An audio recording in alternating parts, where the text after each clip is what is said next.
Mosab Hasan Yusef, otherwise known as the son of Hamas, as his father was one of the founders and leaders of Hamas, discusses how Hamas has very successfully, tragically, weaponized against Israel using civilians as shields, with the world then defending them, which is really essentially defending terrorism. Hear his account over here, which is just fascinating to listen to.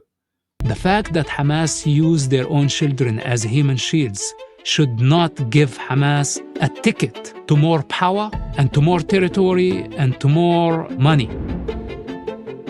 My name is Mosab Hassan Yousef, and this is my story.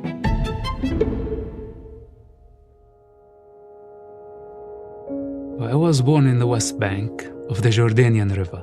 I was brought up in an Islamic religious family. My father was a Muslim Brotherhood leader. Later, he became a Hamas leader. And the honest truth, he was very good dad. He loved me within the best of his ability.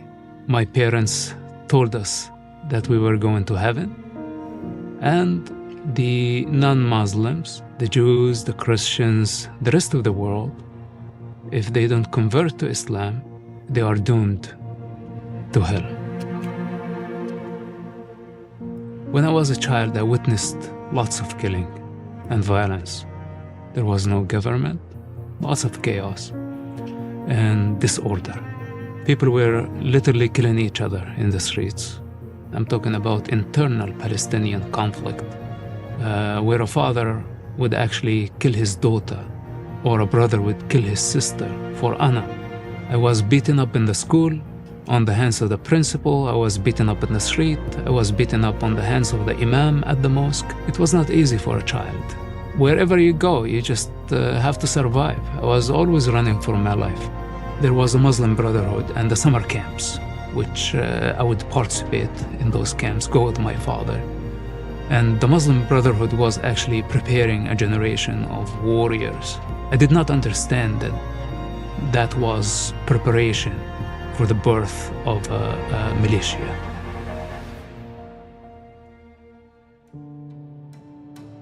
At the beginning of Hamas was a very secretive movement, so my father did not talk about that or his involvement with Hamas, even though he was one of the founders of Hamas. Hamas invested lots of work in indoctrination.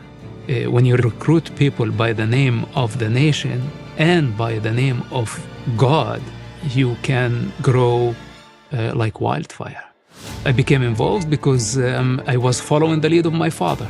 My father is a revolutionary leader, a religious leader, and I want to be that. I don't want to be the follower, I wanted to be the leader. We thought killing for the cause was totally justified. We were taught that there were no Israeli civilians at all, that everybody was a soldier. They could twist any scripture to serve their political agendas. The PLO, the Palestinian Liberation Organization, they invested lots of money and lots of energy in turning the Palestinians, or the Arabs in the West Bank and in Gaza Strip, to disobey Israel, to erupt violence, to launch the Intifada, ethnic cleansing committed by Hamas. They thought fighting Israel from within is a lot more effective than fighting Israel from abroad. Suicide bombing attack waves, stabbing attacks and mass shooting start happening. And this is when Israel had to do extreme measures and prevented many Arabs from the West Bank to cross into Israel because they didn't know who was a suicide bomber and who wasn't. So we heard about all the stories of the freedom fighters, having the guns and just shooting the occupiers, colonizers. So we wanted to follow that lead. We wanted to be the tough guys. And this is how I got in trouble.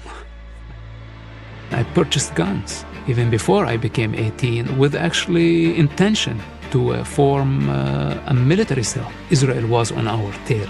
The moment we got the guns, all of us were arrested in no time. My arrest was not easy. Unfortunately, I got beaten up by the Israeli soldiers, which basically against the Israeli law. But in war, there are violations, and I was a victim of that situation. And Israel was so desperate to know the masterminds of suicide bombing attacks. They had to put physical pressure on Hamas military wing. One of the Israeli intelligence recruiters, he offered me that we work together to stop suicide bombing attacks for the sake of humanity. And I was thinking to myself, this is my opportunity. I will just say yes, and the moment they trust me, I'm going to destroy them. My first intention was to be a double agent against Israel, not to work for Israel. And I thought I would just destroy them from within. When I was transferred to the main prison where other Hamas members were, I told Hamas my story. I told them I need support. I agreed to work with the Israeli intelligence, and I wanted to just kill all of them. Everybody who laid hand on me. This is my intention. Now Hamas said it was not convincing. So instead of helping me, actually, they started interrogating me as a suspect. So I told them, you must be out of your mind. I wouldn't betray my father. But they did not believe. And for about 16 months in Israeli prison, I struggled with this thing. They did not torture me.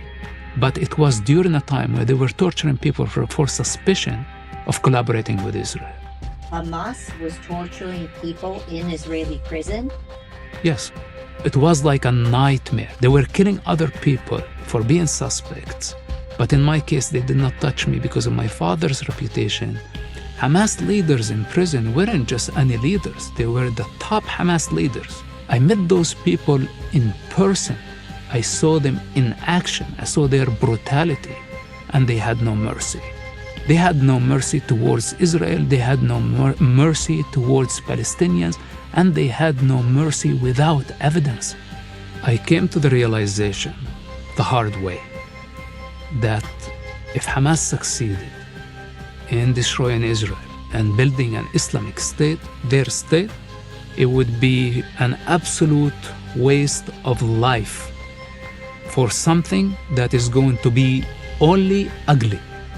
They tortured people, they made people create stories that weren't true.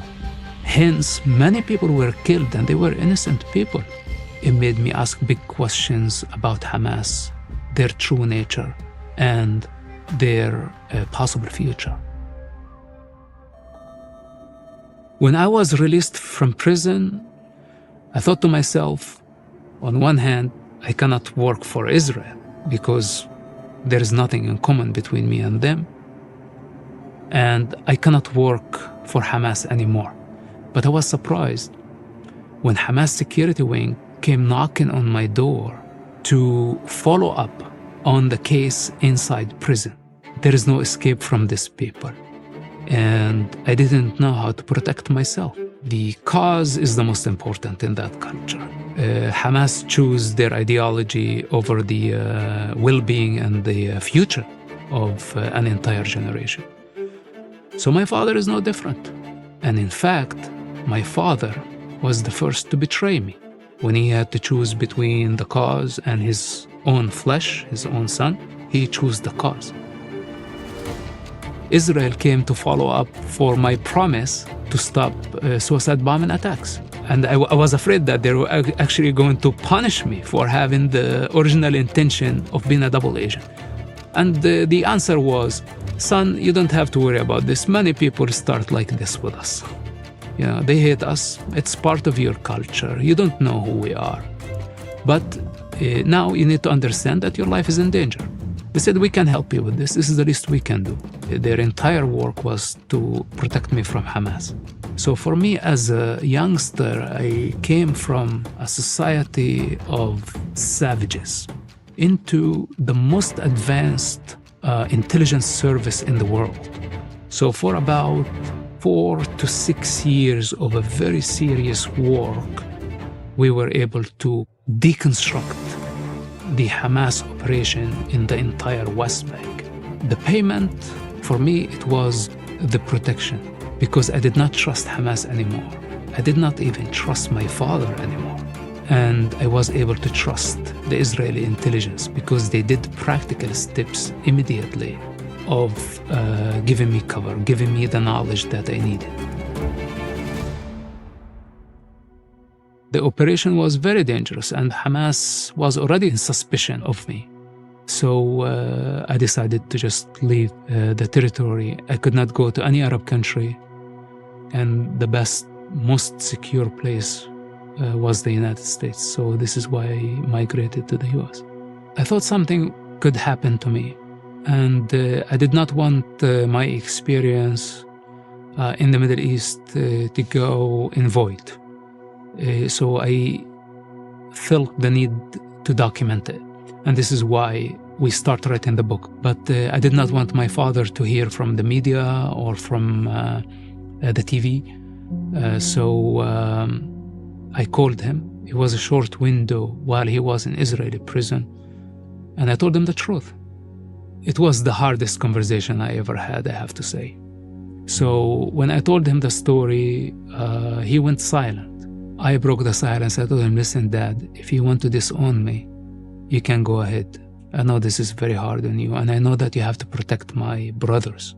Because in that culture, if I wasn't there and my father did not disown me, other tribes have the right to kill any of my siblings on my behalf. This is how brutal that culture. There is no mercy in this case. So he told me, this is not a choice. This is not an option. He said, you will always be my son, and I will always love you. And this was his final words. 2 days later, I heard from the media that he disowned me, and this was the last conversation I had with him. It was very hard at the beginning. The guilt that came with it to get my entire family stained by shame while they still live there. This was the only part that was out of my control, because I was here in the United States and I was protected by a new country, by a new system that validates actually what I did from a moral point of view. But for the rest of my family, they were still there, and they had to deal with this for the rest of their lives. I understood the consequences of such a decision. It was my moral responsibility to write the book, and my entire life was sacrificed, everything. All I was trying to do to save human lives, all I was trying to do is to see a higher truth than the conditioning of my society. Revenge is a fundamental part of that culture. It's all about honor and shame. It's not about right and wrong. Violence against non-Muslims is rooted in Islam, whether we like it or not. We don't want Hamas ideology and the Muslim Brotherhood ideology to spread. We have to counter it. That's part of our moral responsibility towards the world, especially our allies. Israel is a great ally. America as a superpower has a responsibility towards global security. We depend on the rest of the world. We depend on the Middle East, not only for energy, but we depend on the security and the stability of the region. Because if that goes out of control, our commerce, our way of life, everything that we do will be jeopardized. The fact that Hamas used their own children as human shields should not give Hamas a ticket to more power and to more territory and to more money. Hamas' goal is beyond the river and the sea, is beyond any political border, is beyond Israel. Hamas's aspiration is global. And if Israel fails to destroy Hamas in Gaza, it will be the birth of an empire of savages. And we cannot allow this to happen. Because if Hamas succeed in bringing Israel to its knees, many other Islamists can do the same, and there would be so many of them. The Muslim Brotherhood is here in the United States. We see Islamists and communists marching together in the same street, having a common goal. And their goal is the destruction and the fall of the American civilization. How Could any American not consider this as an immediate threat? Is this the time when the Allies abandon their friends? Just because we have some angry pro-Palestine thinking that this is a cool thing, exploiting the American freedoms, their anti-civilization, their anti-America, their anti-freedom. If Hamas laid down their weapons today, there will be peace. But if Israel laid down their weapons, there will be destruction of the Western civilization. This is why I speak as loud as I can. Wow, what a story, what a life. The most amazing thing is how he turned himself around despite being embedded, having his life at risk, and actually becoming a supporter of goodness and no longer being a part of terror. Tremendous.